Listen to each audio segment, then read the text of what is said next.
အားလုံးပဲမင်္ဂလာပါခင်ဗျာအခုဖတ်ပြမှာကတော့ဆရာမင်းလူရဲ့ဘာစီးနေလဲဆိုတဲ့ဝတ္ထုတိုလေးပဲဖြစ်ပါတယ်လူတွေတယောက်နဲ့တယောက်တွေ့တဲ့အခါနှုတ်ဆက်ပုံအမျိုးမျိုးရှိကြ၏ဒါကလည်းသူ့နေရာဒေသလိုက်ကွဲပြားမှုရှိသည်သူ့တိုင်းပြည်သူ့လူမျိုးသူ့စရိုက်ကိုလိုက်ပြီးခြားနာသွားခြင်းဖြစ်သည်လက်ဆွဲနှုတ်ဆက်ခြင်းလက်အုပ်ချီခြင်းလက်သီးပေါ်လက်ဝါးအုပ်၍နှုတ်ဆက်ခြင်းတူနှင့်တူပွေဖက်ခြင်းပါးခြင်းပုတ်ခြင်းဘာကိုနမ်းရှုံခြင်းဆလံပေးခြင်းဥကောင်းကိုညှို့၍အယိုသေးပေးခြင်းလက်နှစ်ဖက်ကိုစုပ်ကိုင်ခြင်းလက်မောင်းကိုစုပ်ကိုင်ခြင်းစသဖြင့်ကိုမူရာတာမကနှုတ်မှလည်းအတန်ထွက်နှုတ်ဆက်ကြသည်ဟယ်လိုဟိုင်းစသဖြင့်ဒါကတွားရင်လာရင်အချိန်မရသည့်အခါအတိမြတ်ပြုယုံနှုတ်ဆက်ခြင်းဖြစ်၏အချိန်နည်းနည်းပိုရမယ်ဆိုရင်တင့်တော်ရစကားတစ်ခွန်းတစ်ခွန်းလောက်အပြန်လန်ပြောကြသည်ဒါကိုပြိတ္တနာရစကားဟုခေါ်နိုင်သည်အနောက်နိုင်ငံအထူးသဖြင့်ဥရောပနိုင်ငံများရှိလူတွေကအချင်းချင်းတွေ့လင်ဒီနေ့ရာသီဥတုတာရတယ်နော်ဟုတ်တယ်ပြီးခဲ့တဲ့2ရက်3ရက်ကတော့ဒီတစ်သက်နေရောင်ကိုမှမြင်ခွင့်ရပါမလားလို့တောင်ထင်မိတယ်ဟုပြောလို့ရှိသည်ဒါကလည်းသူတို့နိုင်ငံတွေမှာနေရောင်ကိုတိတ်မမြင်ရပဲအုံမိုင်းလေးရှိ၏ဒါကြောင့်ရာသီဥတုကိုရုံးမဲ့ဖွဲ့နေကြ၏ကျွန်တော်တို့စီမှာမိုးကလည်းကောင်းလိုက်တာနော်ဒီတွေကတော်တော်ပူလာပဲဗျဟုပြောဆိုကြတယ်လို့မျိုးပေါ့ကျွန်တော်တို့စီမှာအများသောအားဖြင့်နှုတ်ဆက်ကြတာကတော့နေကောင်းလားဒါကသူတို့စီမှာရာသီဥတုအမြဲဆိုးနေတယ်လို့ဒီကလူတွေကလည်းအမြဲဖျားနာနေသောကြောင့်မဟုတ်ပါကျွန်တော်တို့ကကျမရေးသည်အရေးကြီးဆုံးဟုခံယူထားခြင်းကိုသာကိုစားပြုခြင်းဖြစ်ပါသည်လက်မတွေ့လျင်ဘယ်သွားမလို့လဲဟုမေးတတ်သည်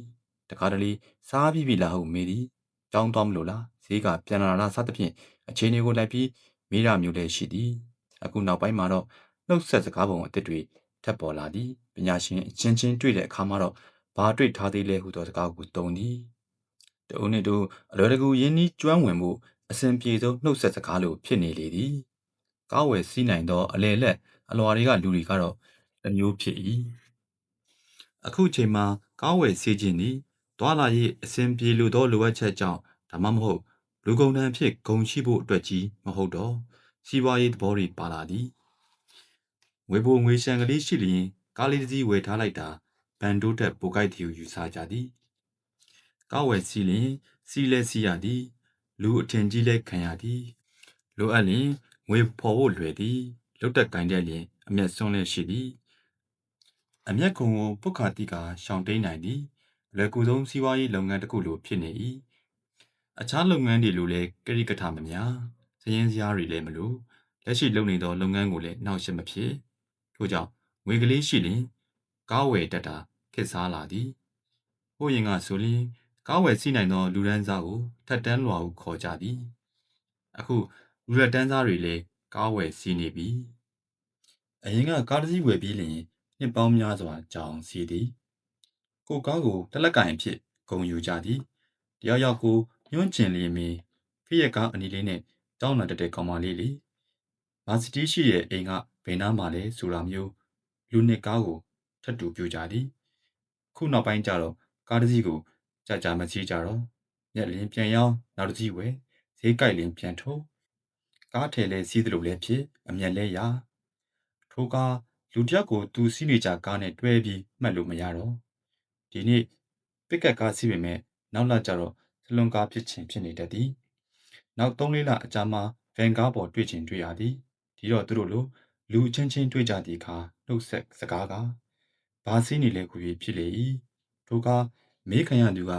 ပဘလီကာကားလေးစီးဆွဲထားတယ်ဗျာဒါဆိုမျက်နေပြီပေါ့ဗျာဈေးမြောက်နေတာပဲတိတ်တော့မကြိုက်သေးပါဘူးကျွန်တော်ဝယ်တော့ကလည်းဈေးနည်းနည်းများသွားတယ်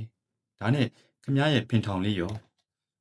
စူပါစနော့နဲ့လဲလိုက်တယ်လေနည်းနည်းတော့လိုက်ရတာပေါ့စသဖြင့်လူထက်ကားကိုပို၍ဂရုစိုက်ပြီးမြေးပစ်ကြသည်ဒီလိုလူစားတွေထဲမှာကျွန်တော်မပါရှိပါကျွန်တော်ကကားလဲမဝယ်စီးနိုင်သည်တို့ရရင်ကျွန်တော်အပေါင်းအသင်းတွေထဲမှာဝယ်စီးရောင်းနေရှိသည်သူသဖြင့်တမောသားတွေဖြစ်၏ဒီကောင်တွေကတစ်ခေါက်ပြန်လာလျင်ကားတစ်စီးမျိုးလဲစီးတတ်သည်တင်မောပြန်မတက်ခင်အတွင်းမှာလဲခီးတော်ဟန်လွဲဝယ်ရောင်းလုပ်တတ်သည်သူတို့ကားရောင်းကားဝယ်ကားကြည့်လုပ်တဲ့အခါကျွန်တော်ကိုအဖော်ခေါ်တတ်သည်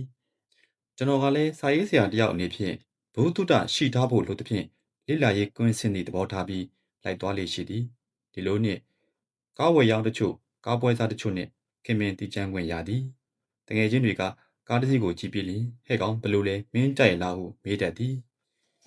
ထိုစကားမှာကျွန်တော်ကိုဆရာတင်ချင်းဟုထင်စရာရှိသည်အမှန်မှာသူတို့လူလဲကြခြင်းသာဖြစ်၏ကျွန်တော်ကကြိုက်တယ်ပြောလဲဝယ်ချင်မှဝယ်တာကျွန်တော်ကအင်တာနက်လုပ်ပေမဲ့ဝယ်ချင်လဲဝယ်တာပါပဲတော်တဆရောင်းမဝယ်မဖြစ်လို့သူတို့မိမတွေကအပြစ်တင်လာတဲ့အခါဟာဟိုကောင်နဲ့တေချာတိုင်ပင်ပြီးဝယ်တာပဲလေဟုကျွန်တော်ကိုတရားခံစင်းနဲ့ဆွဲထည့်ကြသည်ဘာပဲဖြစ်ဖြစ်ကားပွဲသားတွေဝယ်ရောင်းတွေကတော့ကျွန်တော်ကိုအထင်ကြီးကြသည်တမန်သားတွေကတော့တိုင်ပင်ပြီးအဆုံးဖြတ်တောင်းခံနေဆိုတော့ကားအကြောင်းတော်တော်ကျွမ်းတဲ့ဆရာကြီးတစုဖြစ်မှာပဲဟုတချို့ကထင်ကြသည်အမှန်တော့ကျွန်တော်ကသာသူတို့စီကပညာတွေလေ့လာသင်ယူနေခြင်းဖြစ်၏အစာတော့ကဆိုစူပါရုဆိုလို့ဘာများထူးခြားမလဲဆိုပြီးကားမို့ကိုလက်နဲ့ခောက်ကြည့်တဲ့ကောင်မျိုးလေ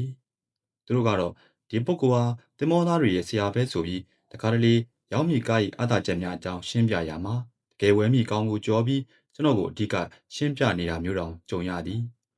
ပြီးတော့သူတို့စိတ်ထဲမှာဒီလောက်ကျွမ်းတဲ့ပုဂ္ဂိုလ်ဟာကိုယ်တိုင်လဲကားမျိုးမျိုးထဲလဲစီးနိုင်သူဖြစ်မှာပဲဟုယူဆထားပုံရလေသည်ဒီလိုနဲ့တရက်မှာကားဝယ်ရောင်းပွဲစားတယောက်နဲ့မြို့ထဲမှာစုံသည်သူကသူတို့ကားလောကထုံးစံတိုင်းဘာစီးနေလဲဟုအထင်ကြီးစွာမေးသည်ကျွန်တော်က BM20 ဟုဖြေလိုက်သည်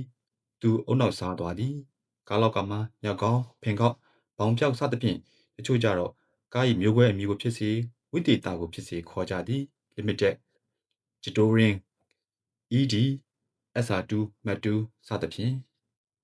ဒီတော့ကျွန်တော်၏ BM20 ကိုလည်းဒီသဘောမျိုးသူစဉ်းစားမိကြားဘူးနေကြမျိုးစားမဟုတ်တော့ကြောင့်ရှားပါအဖို့တန်ကားမျိုးဟုထင်ရင်လည်းထင်မိ BM ဆိုတာဂျာမနီနိုင်ငံထုတ်ကဘာကျော် BMW ကားကိုအတူကောက်ခေါ်တာလား20ဆိုတာကရောအင်ဂျင်ပါဝါ 2.0 ကိုခေါ်တာလားဟုတွေးချင်တွေးနေမိသူဒီဝယ်ရောင်းလောကမှာဆရာသူဖြစ်သောကြောင့် BM20 ကိုမသိပါဟုဆိုရင်သိခါကြနိုင်သည်ထို့ကြောင့်သိတယ်လို့ပုံစံဖြင့်အော်ဒါနဲ့ဘယ်လောက်ပေးလိုက်ရသလဲဟုမေးသည်ကျွန်တော်ကသိမပေးရပါဘူး300လောက်ပါပဲခက်ပေါ့လေးတန်းဖြင့်ဖြေလိုက်၏သူက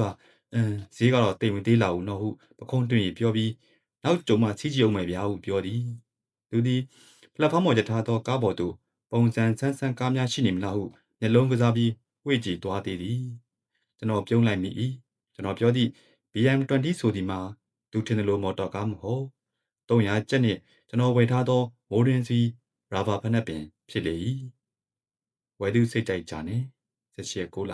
2001ခုနှစ်